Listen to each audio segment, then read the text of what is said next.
하나 둘 셋 하나 둘 셋. 안녕하십니까. 3화에러입니다.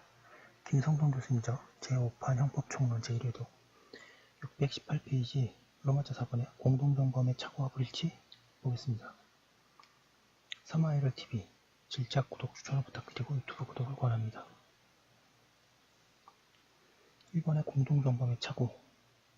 공동점검자들의 공모한 내용과 객관적으로 발생한 사실이 불일치한 경우를 말한다.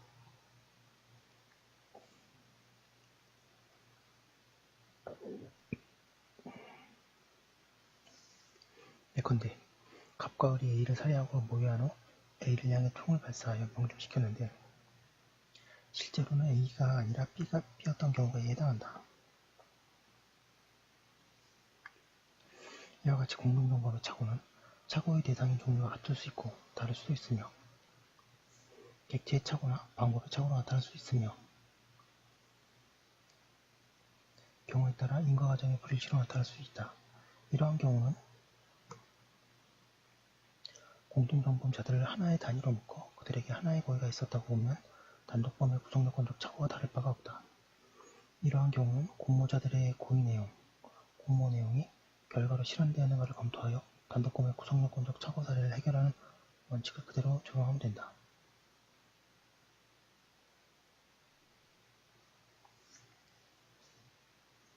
양가 2번에 공동점검자 간의 불일치, 이게 매우 중요하고요. 공동점검자들이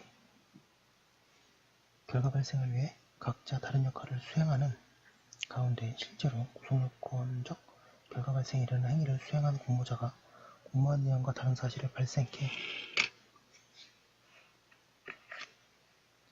619페이지 한 경우가 있다.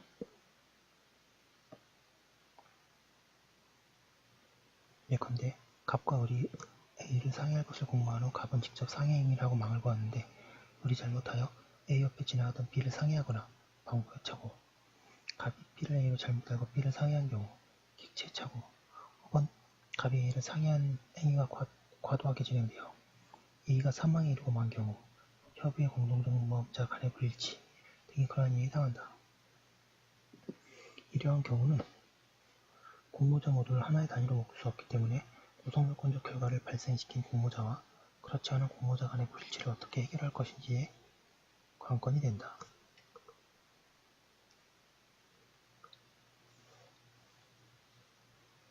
양가를 보내 공모자 중에 한 사람이 방법의 착오를 일으킨 경우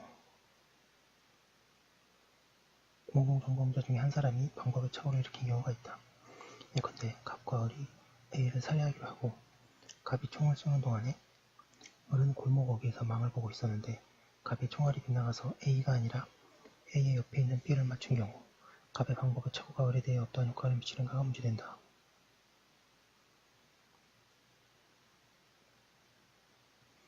이러한 경우는 방법의 착오 사례를 해결하는 각 견해에 따라 결론이 달라진다. 즉 법정적 부합설에 의하면 갑과 을 모두 B에 대한 살인 기수죄에 죄책지지만 구체적 부합설에 의하면 갑에 대해서나 을에 대해서나 A에 대한 살인 미수와 B에 대한 과실치사의 죄책이 인정된다.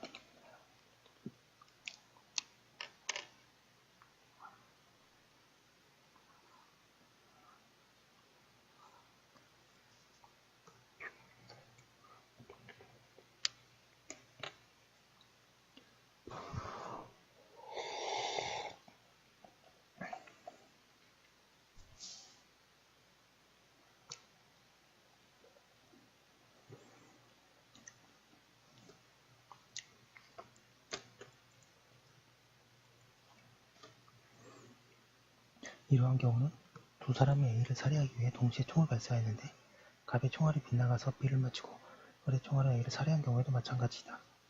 A에 대해서는 공모한 대로 결과가 발생하기 때문에 갑과 을이 살인죄의 공동점검이 되는데 문제가 없고 B에 대해서는 갑은 물론이고 을도 여러 방법의 착오를 일으킨 것으로 보아야 하기 때문에 법정적 부합설과 구체적 부합설에 따라 결론이 달라진다.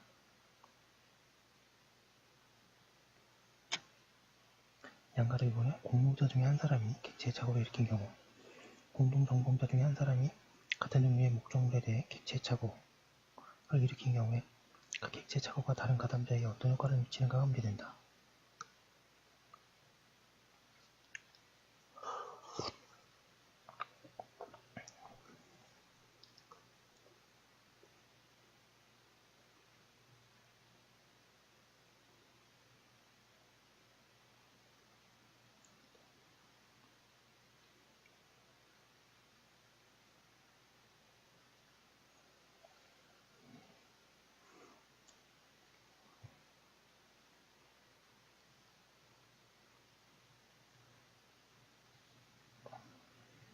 예컨대 절도를 공모한 갑과 을이 범행 도중 발각되어 도주하다가 갑이 뒤따라오는 자를 추격자라고 생각하고 총을 쏘았는데 그 추격자가 실제로는 공모자 을이었을 경우가 이에 해당한다. 이 경우 갑의 착오는 고의를 조각시키지 않는데 을에 대해서도 비록 자신에 대해서이긴 하지만 고의가 인정되는 지가 문제된다. 학설이 나오네요. 잠시만요.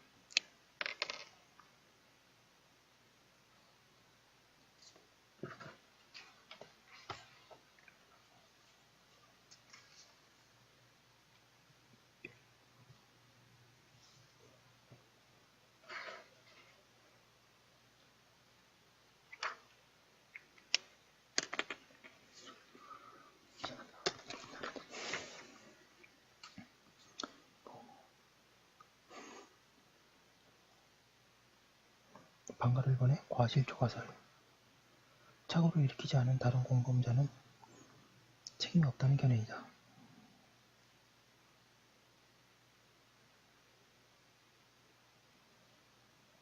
이 견해에 의하면 공동의 범행 계획이 추격자에 대해서만 발사하는 것을 내용으로 하였을 경우에 이와 같이 착오를 일으킨 공동정범자에 대해서만 초과가 인정되는 것일 뿐 다른 가담자는 이 부분에 대해 책임이 없다는 것이다. 범행 계획, 공동의 결의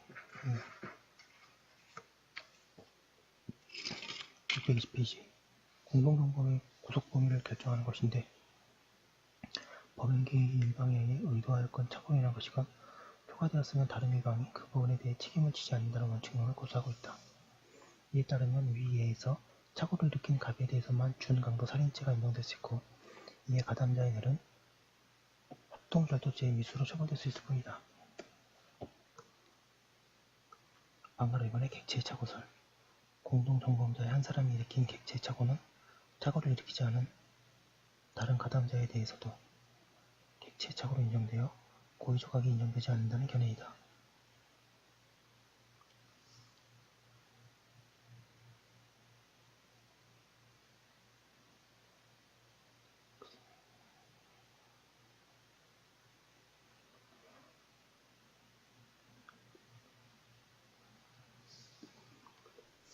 이 견해는 착오를 일으킨 가담자는 자신이 뒤따르고 있는 자가 추격자라고 생각하고 그를 향해 쏘았기 때문에 범행 계획의 범위를 벗어나지 않고 있다는 점을 출발점으로 삼고 있다.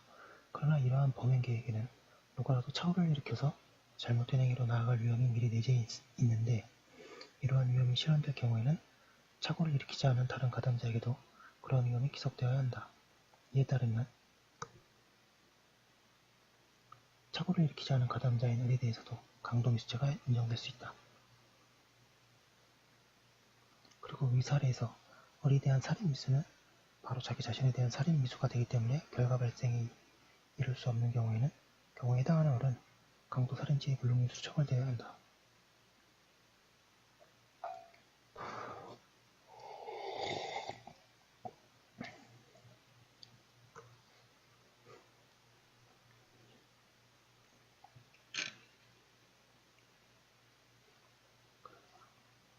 방강 3번의 결론.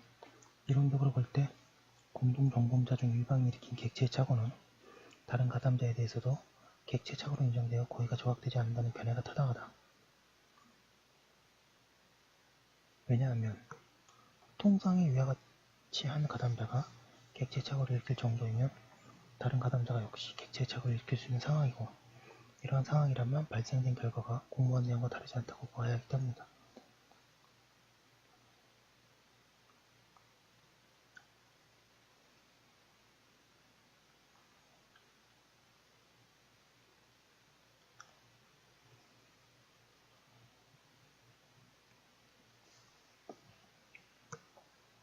양가 3번에 협의의 공동정범자 간의 불일치. 공동정범자 중에 일부가 공모한 내용과 다른 내용의 범죄적 결과를 발생시킨 경우가 있다. 이러한 경우 그러한 범죄적 결과를 발생시키는 행위를 하지 않은 다른 가담자에게 어떤 형사 책임을 지을 것인지가 문제된다.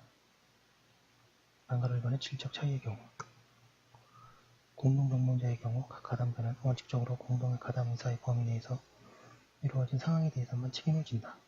실제로 행위를 한 자가 공모한 내용과 질적으로 다른 내용의 결과 발생을 야기한 경우에는 다른 공모자들은 책임을 지지 않는다.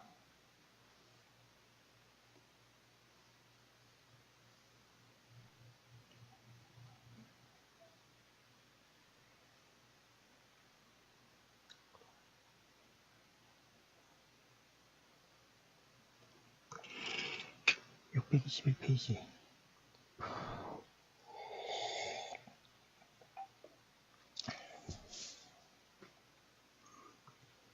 예컨대 강도를 모의한 갑을병 3인이 피해자에게 과도를 들이댄 후 전화선으로 피해자의 손발을 묶고 주먹과 발로 수차례 때려 반항을 억압하고 나서 을과 병이 공동으로 피해자를 강간하는 사이에 갑이 장롱을 뒤져 현금을 찾아내어 동료들과 같이 피해자의 집을 나온 사건에서 을, 병은 강도강간죄의 공동정범으로 처벌되지만 갑에 대해서는 특수강도죄의 조책만 인정하여야 한다.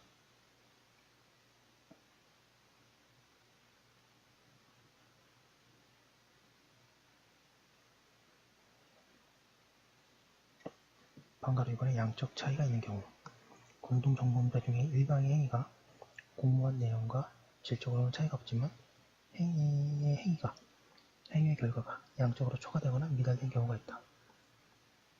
이러한 경우는 원칙적으로 공모한 내용과 충족되는 부분에 대해서만 각 가담자의 공동정범이 인정된다.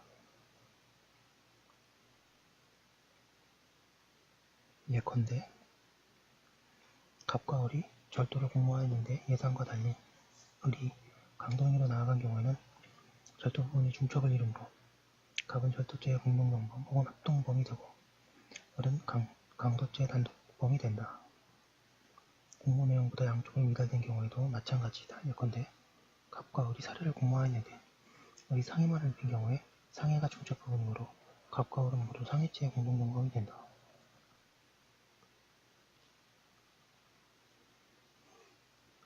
방가로 3번의 결합범의 경우 양적인 초과가 있는 경우로서 특히 각 가담자 간에 기본 범죄에 대한 공모가 있은 후 실행의 착수에 나아갔으나 그 중에 한 가담자가 별도의 고의를 가지고 또 다른 결과를 발생시켰는데 두 개의 고의 내용을 결합시켜 놓은 범죄 구성 요건, 강도상해죄 혹은 강도죄를 충족시킨 경우가 있다.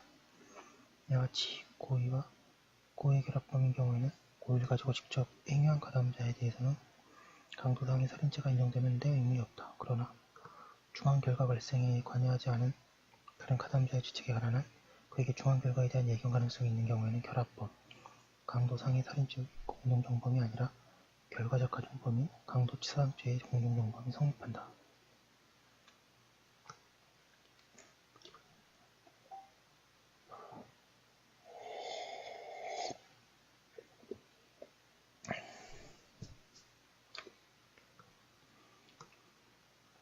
따라서 강도를 공모한 자 중에 일부가 피해자를 사망에 이르게 한 경우에 사망의 결과를 야기한 공모자에게 사망의 결과에 대한 고의가 인정되지만 다른 공모자에게는 사망에 대한 고의가 인정되지 않고 예견 가능성만 인정될 뿐이라면 전자는 강도살인죄가 되지만 후자는 강도치사죄의 공범이 된다.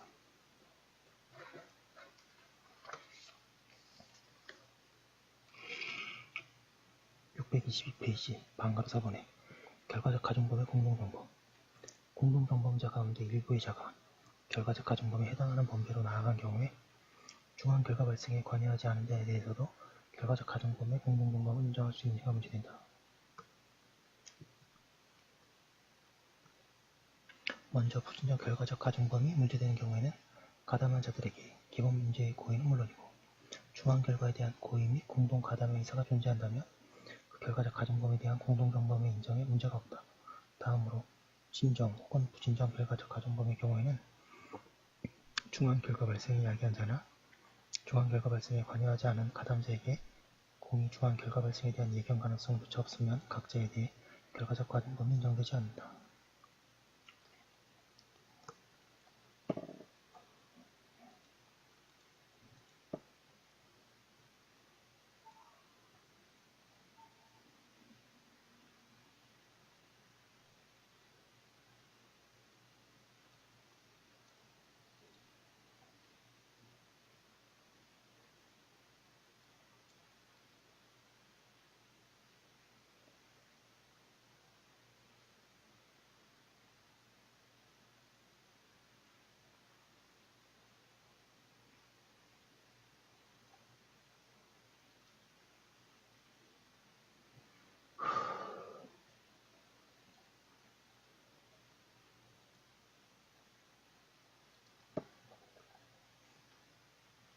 하지만 각 가담자에게 기본 범죄의 고의와 중한 결과에 대한 예견 가능성이 인정되는 경우 중한 결과 발생에 관여하지 않은 가담자를 결과적 가정범의 공동정범으로 볼 수 있는지에 대해서는 견해가 일치하지 않는다. 동그라미 1번의 학설의 태도. 이와 관련해서 학설은 양가를 보내 과실범의 공동정범을 부정하는 전제하에서 기본 범죄에 대한 공동정범의 성립을 인정하지만 중한 결과에 대해서는 과실이 인정되는 각 가담자를 결과적 가정범의 공동정범이 아니라 동시범으로 인정하는 견해. 학설 이름이 굉장히 기네요. 그래서 앞에만 표시하겠습니다. 다음에 2번에 과실범의 공동정범을 인정하면서 공동정범자 각자에게 중한 결과에 대한 예견 가능성이 존재하는 한 결과적 가정범의 공동정범을 인정할 때 문제가 없다고 하는 견해. 3번에 결과적 가정범의 공동정범의 인정 여부는 과실범의 공동정범 인정 여부와는 별개의 문제라고 하면서 각 가담자가 결과적 가정범의 성립 요건을 갖추고 있는 경우에는 결국 결과적 가정범의 공동정범을 인정할 수 있다는 견해가 있다. 예, 카톡이 자꾸 오네요. 예, 잠시만요.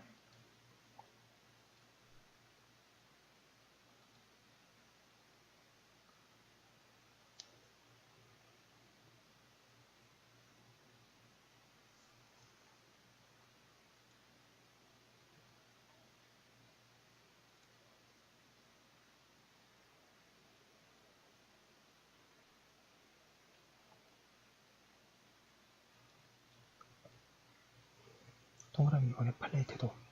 대법원은 기본 범죄에 대한 고의가 인정되면 중한 결과 발생에 관여하지 않은 다른 공모자에게도 중한 결과 발생에 대한 예견 가능성이 인정되는 한 결과적 가정범의 공동정범을 인정한다는 태도를 취한다.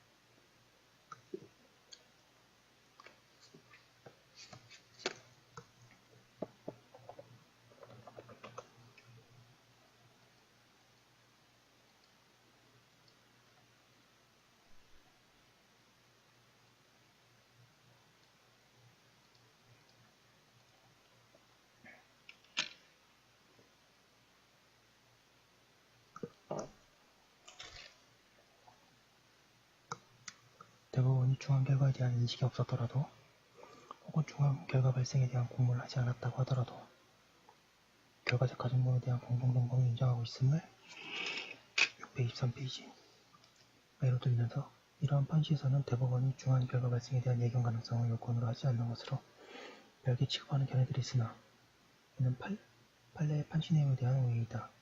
이러한 판시 내용에 대한 중한 결과에 대한 공모가 없었더라도 혹은 인식이 없었더라도 예견 가능성은 존재했다고 이미 인정되고 있기 때문이다.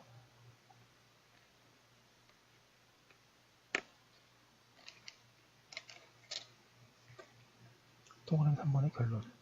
각 가담자에게 기본 범죄의 고의와 중한 결과에 대한 예견 가능성, 과실이 있고 특히 기본 범죄에 대한 공동의 의사가 있으면 단순한 동시범과는 달리 공동정범의 주관적 요건을 충족시킨 경우이므로 결과적 가정범의 공동정범은 인정될 수 있다고 할 수 있다. 뿐만 아니라 결과적 가정범의 공동정범의 인정 여부는 과실범의 공동정범의 인정 여부는 반드시 논리적인 연관관계를 가지고 있는 것은 아니다.